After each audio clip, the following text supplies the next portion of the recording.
Good morning, afternoon, evening, good night, wherever you are, whenever you are. Welcome to our webinar, The Art of Human Interaction. As I just typed in the chat window, we may want to give people maybe one more minute to come in because we have 5 people present and over 60 people registered. So give them a chance to join. And I'm already happy with the 5 people that are here. So welcome. Just out of curiosity, can you hear me? Is everything working properly? Or could someone let me know if the audio is working and the video is visible?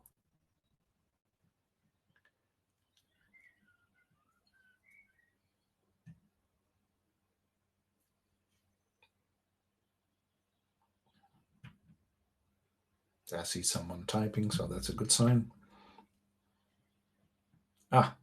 Great. Thank you for that feedback. It's always a bit of a gamble because I'm on a wobbly internet, mostly mobile connection. It's not always stable, but we'll take the risk. I think that's long enough. So let's get started. Today is going to be about the art of human interaction. So welcome again. This is a presentation hosted by the Intersection Group. If you haven't heard of us, we help people create better enterprises. If you want to know exactly what that is, I'll have a bit more to say about that at the end of the webinar. But mostly we focus on everything that is needed to improve enterprises in general. Today we're going to talk about a chapter from our book, which I will also talk about at the end a bit more, which we called Behavioral Patterns. It's a book full of patterns, all useful situations with advice on how to handle those situations, all with the aim of getting better results as an enterprise designer, enterprise architect, business analyst, anyone who's actually trying to help organizations and enterprises improve could benefit from these patterns. The behavioral patterns are, as you might guess, mostly about human interaction, about how you can behave to have more influence on the people around you. So maybe a little bit of context here, and that is that we ourselves, the authors of the pattern book that this is taken from, have mostly come from rather technical backgrounds. Although I started as a linguist and semanticist, I have a long background in IT. We have enterprise architects on board, business analysts and UX designers, and enterprise designers. But we learned the hard way that having technical knowledge and technical skills is not enough to actually make an impact on organizations. You need to influence the people. You need to get them on board. You need to get them motivated. You need to get their buy-in. You need to overcome their resistance. So a lot of the work you do, whether you're in a technical profession or not, is influencing people. And that's what these patterns are mostly about. So let's just go through the patterns. Feel free to ask questions. I've opened a Q&A mode. There's a place where you can type in your questions. They pop up on my screen, and I might actually answer them as I go or wait till the end and then go through the questions. But any questions that come up, please don't hesitate to put them in. I'll do my very best to give sensible answers. Let's get started with the first pattern. So, no, that's not polite, is it? I haven't even introduced myself yet. I totally forgot that that's the first step of any decent webinar. So my name is Bart Papagaai. I'm a Dutch-born Australian living in the Netherlands again, with a long career in enterprise improvement from various angles, having been an enterprise architect, a business consultant, a Gartner analyst, and even an executive partner. I've done management roles, and I've written some books. My concern is always and foremost to make work more human, because I felt from the beginning that technology is great, business is great, but the focus should be on making work something that humans can enjoy, that humans can contribute to in a meaningful way, and that gives significance to people's lives, because that's ultimately what it's all about. So that is me currently operating as a freelance author, thinker, facilitator, uh, sometimes public speaker, and always happy to talk to people about ways that we can make work a more enjoyable experience for everyone.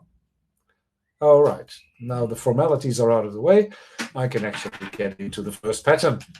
So the first pattern here immediately also shows the structure that all the patterns have. First, a situation, or rather, first a title, human interest in this case, then a situation. You want other people to know you care about them. And then a bit of context. And the context here is that, especially for highly skilled uh, people with a lot of deep expertise, it's very easy to get so much absorbed in the content of what you're doing that you forget that there's people around you and that these people need attention. They need to be seen. They need to have the feeling that you actually value them and hear them. So don't get too absorbed in your work, is what the context said, because people can then feel excluded and ignored. And I've been guilty of this myself when I was doing all sorts of fascinating analysis work as an architect, as a designer, and disappeared for weeks. Didn't talk to people, and when they came to me, told them that I was too busy, or that they should wait until my maps and roadmaps were ready, or my spreadsheets were done, because basically go away. I'm too busy to have time for important stuff. Um, that is not a good way to get people like you, get people to trust you, get people to actually feel that they're part of the journey. So don't do that. What you should do instead, that's the therefore bit, is regularly talk to them about their goals and concerns. Don't make your work the center of your universe. Make their goals and concerns at least of your universe. It's there's nothing wrong with asking people from time to time what is going on in your world, what are you worried about, what are your dreams, your ambitions, and is there anything I can help with? So human interest is literally that: show that you have a heart for them, and that it's not just all about content and work, but it's about the people themselves. Um, what that does, and that's the consequently bit, is they see that you care about their goals and concerns, that you take their interest personally, and that means that they are going to more likely see you as a person as well, not just as some alien force or stranger that is messing around with their business, but as an actually human being that they can align with, that they can ally with, that they actually want to work with. And don't underestimate this, please. It's a very frequently occurring complaint that I have about my fellow architects, for instance, when I was an enterprise architect, is you guys are hardly human. You're so analytical. You're so absorbed in your work. We never see you talk about other things. We never see you take a personal interest. Okay, so that's pattern one. Go to pattern two, which is trust and how to nurture it. And I can't stress this enough.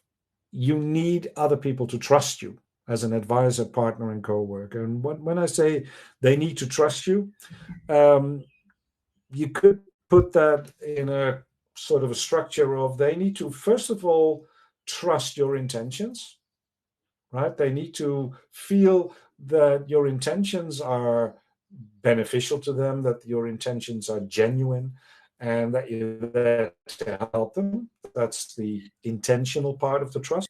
But they also need to trust your capabilities. They need to be able to trust that you know what you're doing, that you have the skills and the background to deliver on your promises. So I usually talk about trust along those two axes. And I also talk about the predictability of your behavior. If you want people to trust you, you also need to prevent nasty surprises, because nothing breaks trust like suddenly changing your behavior or disappearing in the middle of important work where they have just come to rely on you, and then all of a sudden you're no longer there. So in this context, it's not always easy for people to trust you, because we're busy. We may not be known to them. We may not be visible to them. So start with the assumption that it's not easy for people to trust you, and that it's your responsibility to help them trust you. And that should therefore be a priority in how you engage. So any interaction with other people, stop and think fairly regularly, what do these people need from me so that they trust me more? So again, this is a perspective shift from what do I need from these people to what do these people need from me, mostly from the idea of the more they trust me, the easier it will become to work with them, and the more we can operate as a team rather than as a bunch of individuals. If you do this well, if you put trust as your priority, you can actually change your position, your relational position, from someone who is let's say, an outsider doing work for them, call it an order taker or uh, a hired hand, to first of all an advisor, someone they come to for advice, someone they trust to have knowledge, information, expertise that's valuable to them. And if you take it a step further, you might even become a partner, which is that they feel that you're on the same journey and that your interests are actively aligned with them. Or a co-worker. I've even as an external, I've always worked hard to make people see me as part of their team rather than separate, and that is important. Um, you want them, after all, to come to you for advice. You want them to actively invite you to participate. There's nothing more tiring and less, and less efficient as constantly having to force your way in and be very formal about it and constantly ask them, drag them to the table and chase them because they don't want to be committed. You need them to come to you, basically. And that also goes for the decision-making process. If they don't trust you, they won't involve you in decisions. If you're lucky, they may tell you the decisions, but they certainly won't stop and ask you first. If they do trust you and you are a trusted partner / advisor, then they may actually ask you for your input before they make any decisions. And that's where real influence actually happens, of course. I mean, you don't have much influence on the course of events if all the decisions are made when you're not there. So think about that trust thing and work hard.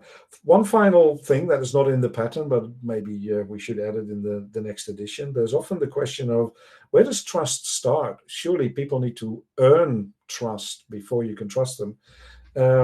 Well, always start with giving trust first. So you need to trust people so that they can then trust you. And if you do that and you take the risk almost of being vulnerable and visible, you have a much bigger chance that people will end up trusting you as well.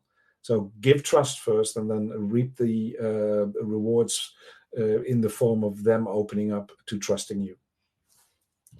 Let's move on. The next one is powerful questions. Other people know stuff.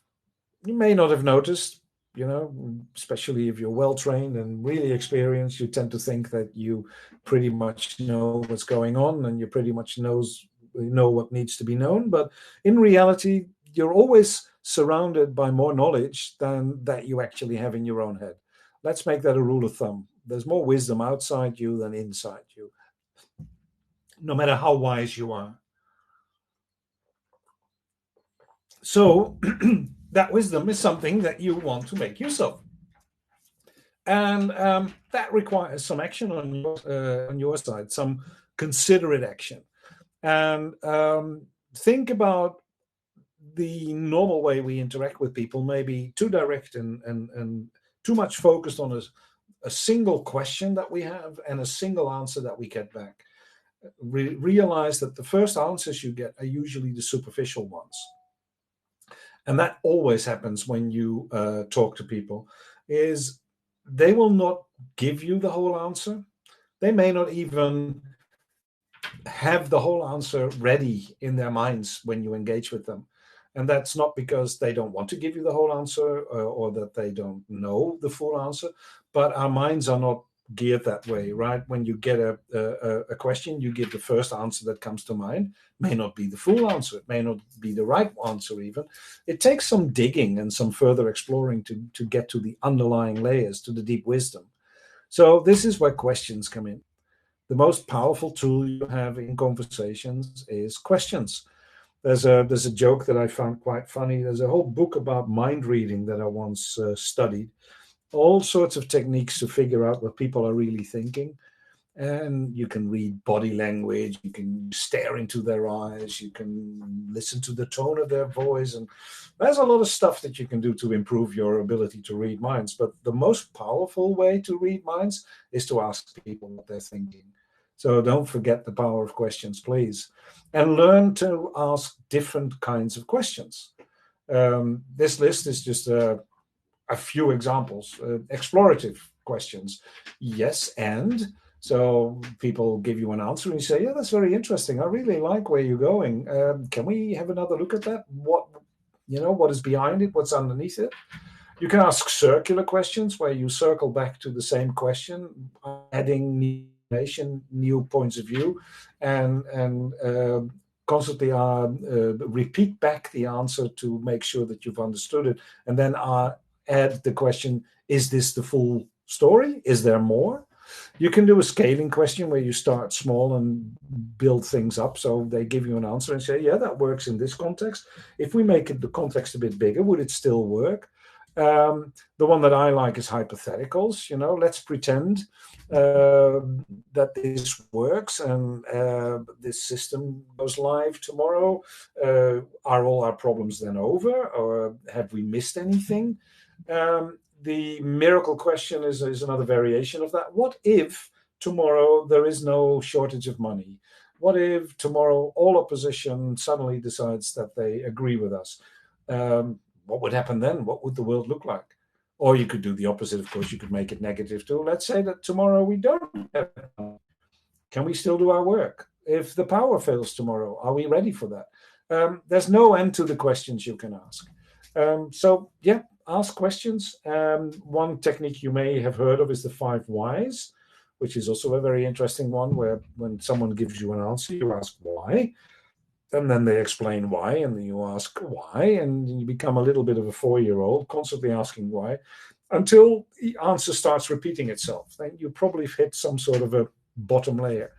Very interesting technique. Don't overuse it, because like 4-year-olds, you can become annoying and tiring if you do that all the time. But from time to time, you should ask these 5 why questions. Really useful.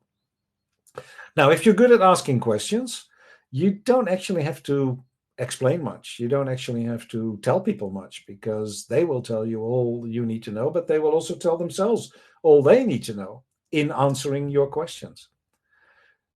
That's what the consequently actually hints at, is that if you let them explain things, then they understand their own situation better through the effort of explaining it to you than you could possibly make them understand by telling them things. And it also improves trust, because if you ask questions, that's another sign of your interest in them. Okay, I'm going to pause 1 minute. I mentioned the Q&A, right? There is definitely a Q&A queue where you can ask questions. So if you have any questions or comments, please don't hesitate to put them in there. Then we can discuss. And I always like to go into discussions. We learn much more from each other that way. Next pattern is listen to understand. This one's always a hard one for me. Even though I learned as a young boy already from my father that I have 2 ears and 1 mouth and I should use them in that ratio, I still find that, especially when people are silent and not very talkative, I feel this need to fill the silence with me talking. Maybe that's why I'm doing webinars, right? And I'm actually uh, not even paid, but actually expected to be talking. But talking is not the most effective way of communication. Listening is much better. If you want to explore what people really know, if you want to find out what's really going on, learn to become a good listener. And this is hard for experts. This is hard for people that are really enthusiastic and motivated about the beautiful things that they're doing, that are full of knowledge and insights that they love sharing with other people. They forget that other people need to talk, and that you need to listen not just to what they say, but also to what they're not saying, to how they are saying it. And one question I've learned to ask internally, not necessarily aloud, is why are they saying exactly that? You know, they could have said it in 10 different ways, but why are they saying precisely that, what they're saying? What is behind that? What's underneath that? That's a really valuable skill. So, whatever you do when you communicate with other people, whatever you do when you interact, um, build in those listening moments, right? You may start the conversation. Sometimes that's because people are not always keen to immediately open up to you. But as much as possible, find moments where you get them to talk and you do the listening. If you do that regularly and systematically, you will learn much more about the enterprise than you will find out by just having those direct what people call factual or utilitarian conversations. Just sitting silently, listening to other people talk can teach you a lot about power relationships, about politics, about hidden things going on, hidden assumptions, beliefs. So, yep, you gain knowledge of the bigger picture. Yeah, you can use that knowledge to increase your depth and accuracy in what you deliver. But also, again, if you're a good listener, people will tend to trust you more. Good listeners are easy to deal with, easier to trust. It's funny, if you say nothing, people will not see you as much of a threat than if you say too much. Right? There's a saying by I think it was Mark Twain. I'm not sure 100% sure that it was him who said it first. Is that it's better to keep your mouth shut and let people think you're an idiot than to open your mouth and remove all doubts. So that's the listening one. Let's go to hints. This is an interesting one, right? You want people to be actively participating in the enterprise design work, in the designs, in the discussions, in the explorations. And for them to actively contribute means that they need to figure out what is going on. They need to understand what is the situation, what is the challenge, but also what is expected of them. Now, again, you are a good architect, you're a good designer. You probably already know a lot about what's going on and what should be done, and then you have this urge to tell them. But if you tell them too much, they don't discover it for themselves. And the knowledge that you're told is not half as powerful as the knowledge you discover yourself. It's again how our brains work. Our experiences are wired much deeper into our active understanding than the information that other people share with us. So, as much as possible, give people an opportunity to discover things. You may give them hints, you may give them suggestions, you may give them broad outlines, and then let them fill in the missing bits themselves. You may give them the starting point of something and say, start here and try it for a bit. And then if you get stuck, come back and I'll give you another hint. You may even have to watch people struggle with a problem or a challenge that you could easily give them the answer to, and just let them struggle until they are ready to ask you for help. Because if you jump in too quickly, you've actually stopped them from that active learning that is so important in getting people involved. The strongest moments are the aha moments. So see if you can set up things in such a way that they discover those aha moments, that they run into them themselves and go, now I figured out how it is. Now I know what I need to do. And they get enthusiastic and motivated. And they, try stop them then. So it's a little bit like listening, but with an occasional hint thrown in to keep them going in the right direction. Yeah, this is one of my favorites. It's tangible presence. You want other people to trust you, like I said, and to trust you, they need to know you, and they need to understand your intentions. But they also need to see what you're busy with.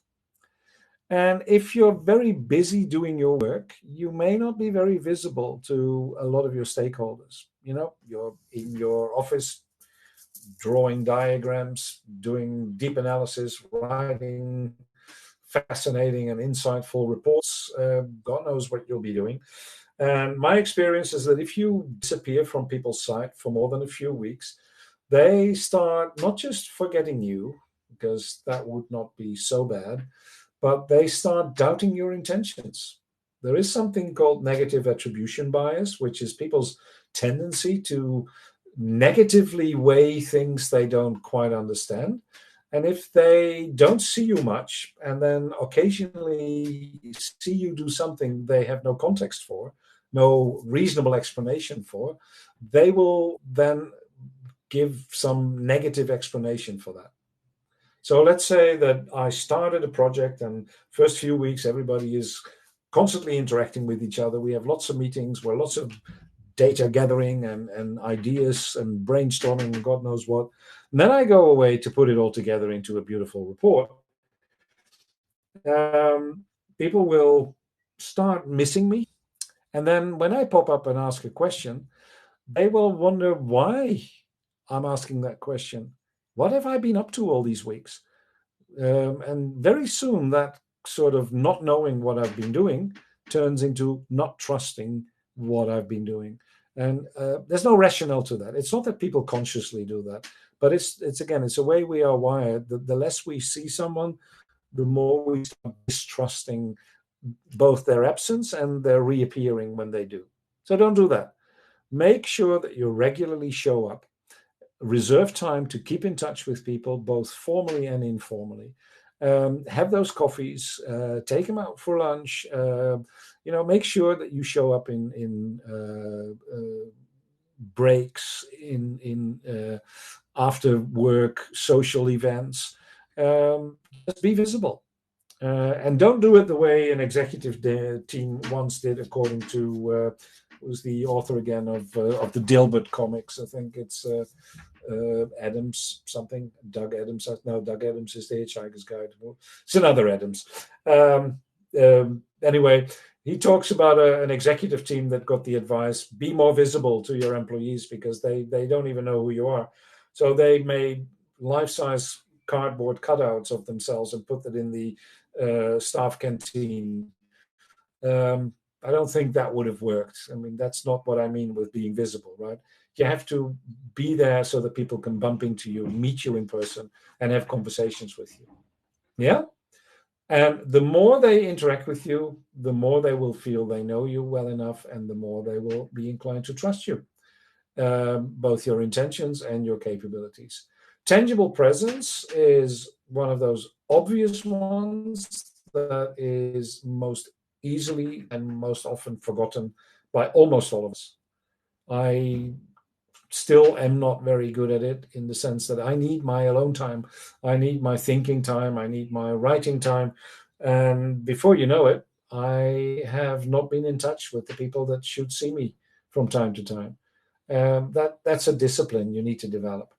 One rule of thumb would be that you should never be away out of people's sight for more than a week. If you haven't been in touch with them for a week, you start sliding into the danger zone.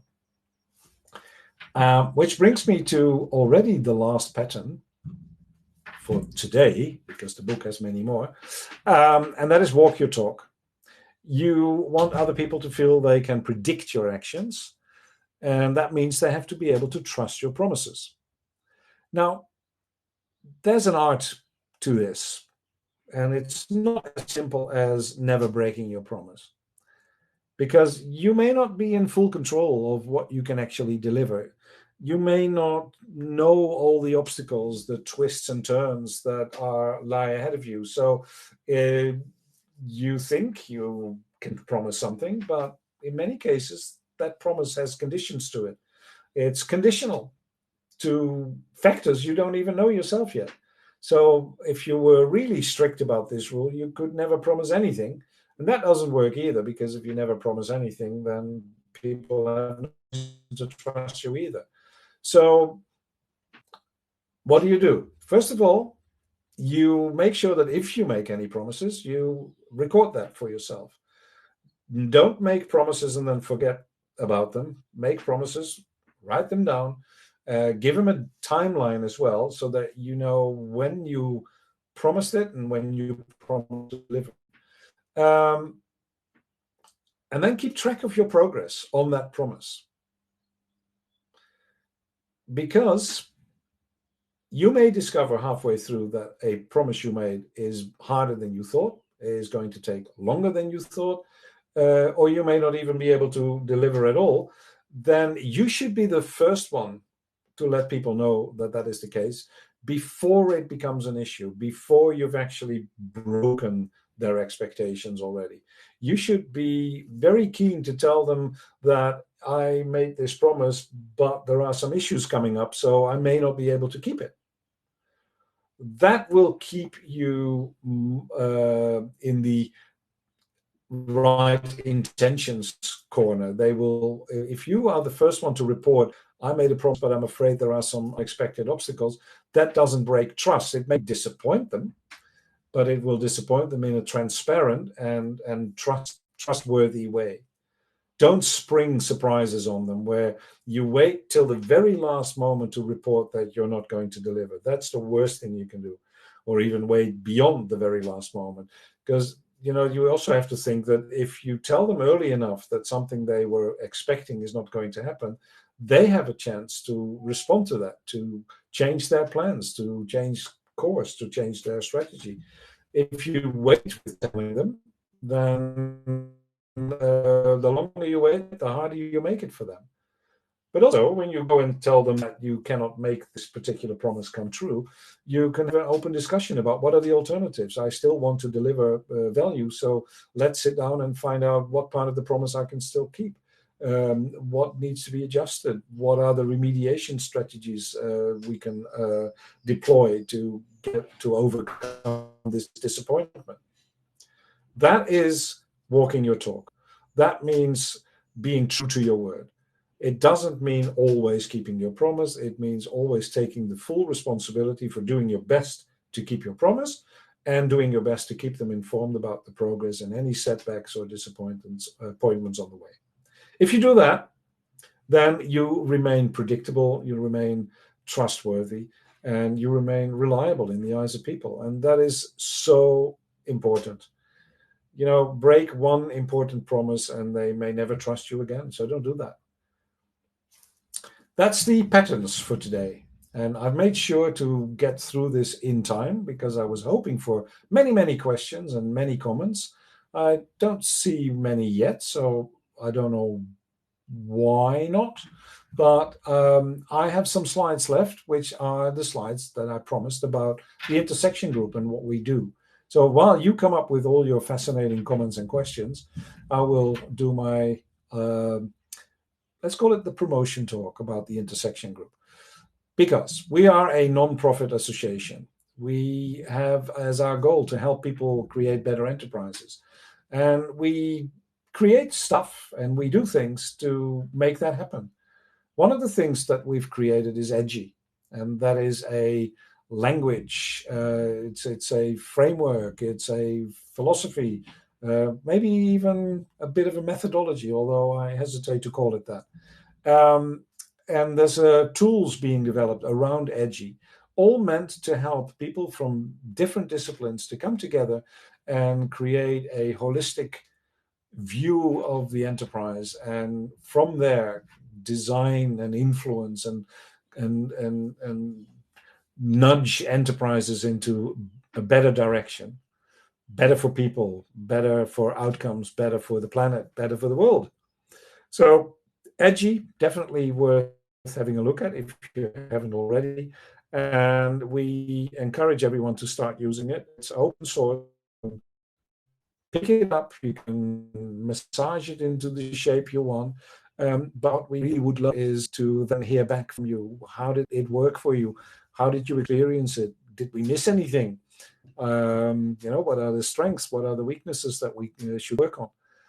For that reason, we are also a community, and we do a lot of work and we put a lot of effort into creating community.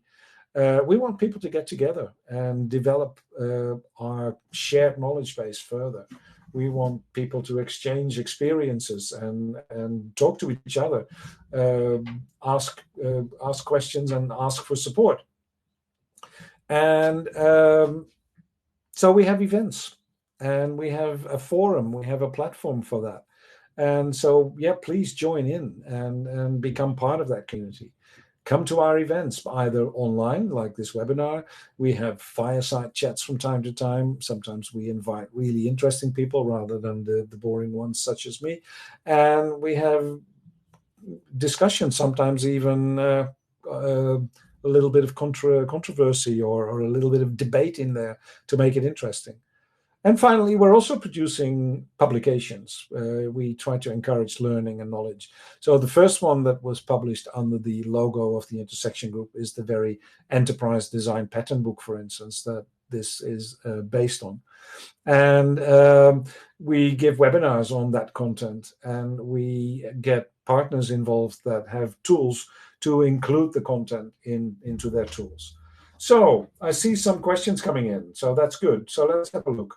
What are your thoughts on how context can impact the conversations? Sometimes it's useful to have a session with a small group, but people sometimes are uncomfortable sharing too much in that space. Some will only share candidly one-on-one. Yeah, setting, that's more setting than context maybe, but it's definitely important. You need to figure out almost per stakeholder what the situation, the setting, and maybe even the starting question is that they are most comfortable with, right? It takes a bit of time to get to know your stakeholders. And yeah, some people are really sensitive to, for instance, as soon as there's more people in the room, maybe even people that have higher ranks or are from a department that they don't know so well, they close up. They won't say anything. Whereas in a one-on-one situation, they might open up. Other people have exactly the opposite. They feel much freer to talk when there's more people around than they would if you sit them down one-on-one. So play with that. Learn to figure out what makes people more likely to talk. One rule that I've learned from a salesperson in Gartner, where I worked for a decade, was that many people are actually more inclined to open up when they're walking than when they're sitting. There's something about being in motion that frees up our thoughts and let us talk more freely. So this salesperson would prefer to start the conversation on the way to the meeting, continue it on the way to the coffee machine in the breaks, and then invite them for a walk afterwards. And he said they usually say the really interesting stuff and they make the really interesting commitments, not during the meeting when they're sitting down, but during the walks to and from a location. So there's something about walking that frees up people's thinking. So use that, for instance. The other one is don't jump straight in with content, but set the tone by first asking some questions about, human interest questions. Make them feel at ease before you actually tackle the question. Although there are some people, I have those stakeholders too, that hate it when you don't come to the point. And so for those people, you have to jump straight in and say, okay, I have one important question. Let's start there. It's all contextual in that sense. So yeah, develop the art of being a great conversationalist, and it includes getting people to feel at ease before you do the hard work with them. And then how can you handle a situation that is politically charged, where you feel you are being undermined? Ooh, we're going straight into the tough ones, eh? Yeah, that's a really good one. There's several levels of that. When someone is undermining you in, for instance, a meeting, I am usually not too afraid to call it out, but I try to do it in a non-threatening way. I ask questions in the sense of, I don't really understand why you bring this up. I think there is some good reason for you to say this, but could you explain that to the others? Sometimes when I get a really hostile person in, I've actually given them an official role as being handing them a black hat almost. If you know the colored hats, Edward de Bono.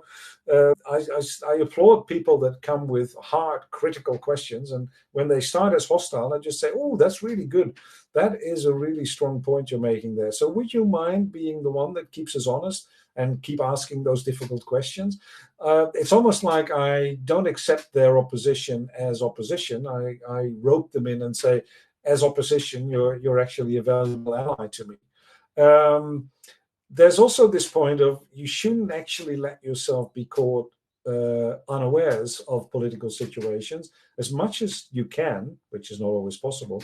Before you go into any kind of meeting or any kind of conversation, you should do a bit of homework to figure out what the lay of the land is, right? Are there any political games being played? Is there likely to be hostility in the room? Are there people that actually are undermining you that you need to know about? So I usually employ spies for that. I get to I talk to people around the people of interest. I ask their peers. I ask people that have other kinds of contacts with them. One rule I learned very early on is I don't usually approach executives until I've had some good conversations with their personal assistants. I like to listen in on gossip. So I try to lay my ear to the ground and be forewarned of these situations. It's not foolproof. You can be surprised. Thinking of this while I'm talking this through, there's one other thing that I've learned, and that may be important in this respect. If you get attacked out of the blue, and someone is actively trying to bring you down or obstruct you or destroy your credibility, don't defend yourself. It's the worst thing you can do. If you let them go, push you into the defensive, you've actually already lost a lot of your credibility. So, for instance, someone says, well, this is rubbish. How can you even propose this? You haven't thought it through. It's never going to work. It's ridiculous. It's way too expensive. That kind of thing. The best thing you do then is to say, that's interesting. I would like to have a conversation with you about that. This may not be the right time. Can we have a one-on-one about this so we can look into this? Because I really want to hear your opinion. That's it. Deflect the direct attack. Don't go and try and answer it. Don't defend yourself. It makes you look weak, and it almost always makes it look as if you have something to hide or something to lose, and you don't want that. So yeah, that's some of the things I can talk about. With this kind of question, I very often say it works better if I have concrete examples. Yeah, is there another thing that I can say? Yeah, that this is from my theater years. I've also done a theater training, a little bit of amateur training, amateur theater, comedy mostly. Act with confidence. Even when you panic, don't let the panic show. So breathe, stay calm, and pretend that you're fully in control and that you actually love what's going on, and that is all going to be okay. So don't show the panic. You may be like a duck paddling like hell, but cool on above the surface. You'll find that if you don't panic visibly, then the attack will lose a lot of its force. Because one part of undermining you is they want to see you visibly getting unhinged and upset. So don't give them that satisfaction. Whatever they do, stay calm, smile, and say, well, that's interesting, fascinating. Let's talk about it. It takes a lot of the edge of it. And then someone says edgy and 3 hearts, so I'm hoping that is all good. I'm actually assuming that that is all good. I love seeing people work with edgy, use it in their own environment. What I love most about it is that people use it in such different ways. And I think that's, for me, that's one of the powers of edgy, is that it's very flexible and open, and it's something that you want to play with and experiment with. It's not a closed methodology. It's not prescriptive. It's a tool with a lot of possibilities and a lot of good things. Yeah. So I hope that answers those questions, and let's continue my little pep talk about all the good work we do at the Intersection Group. So this is the Enterprise Design Patterns book, which I can highly recommend, not just because I was one of the authors, but because you'll find that these patterns are helpful reminders of all the things you can do to have more impact on an enterprise. And it has very little to do with your your content work, and everything to do with becoming a trusted partner and a real force of influence. So let's see what Matthew writes. For me, edgy is a language that can be used alongside other tools and methodologies. And that's what separates it in terms of human interaction potential. Well, exactly. We never meant edgy to replace anything. It needs to exist alongside all the other tools and methodologies that are out there. And I hope it will become a connecting force, something that bridges between disciplines, that connects people that otherwise wouldn't be able to talk to each other because they use different jargon, they have different tools and methodologies. Using edgy, they can at least share a conceptual space that looks and feels similar enough to reach across the chasms. That's what edgy should be for, and I hope we're well on our way to create that. But we need more people to play with it and report back to us what it did for them and what they discovered. So the pattern book has a lot of patterns in it. I'm not going to talk further about that. I think another thing that I want to point out is that we do have all these events coming up. So visit our events page and stay updated about all the beautiful things we've organized. Like I said, we invite people from time to time. We do our own webinars. They get repeated in a certain sequence, and we add new ones as new topics come up. Of course, one major event is the Intersection Conference, and we have one this year as well, of course, and it's going to be in a little village somewhere in Italy called Rome. You may have heard of it. Probably going to be beautiful. It's in September, and yeah, if you have an opportunity, be there or be square, because we get a wonderful intersection of people from all walks of life. There's a lot of experience in the room usually, and a lot of willingness to talk and share and learn from each other. And it's fun too. I was in the Vienna one last year, and yeah, I just had strange, unexpected, and wonderful conversations about people that all have this shared motivation of creating better enterprises, this feeling that there's so much more we could do together, and there's so much that doesn't get done because we don't know how to talk to each other, we don't know how to influence our stakeholders. Yeah, come to Rome, and they say all roads lead to Rome, so let's see if that's true. Pick a road and see if it brings you to Rome. You're more than welcome there. Okay, I've done pretty much everything I planned to do, and we still have some time left. That's a first for me. I congratulate myself on my excellent time management. Any further questions or comments, please?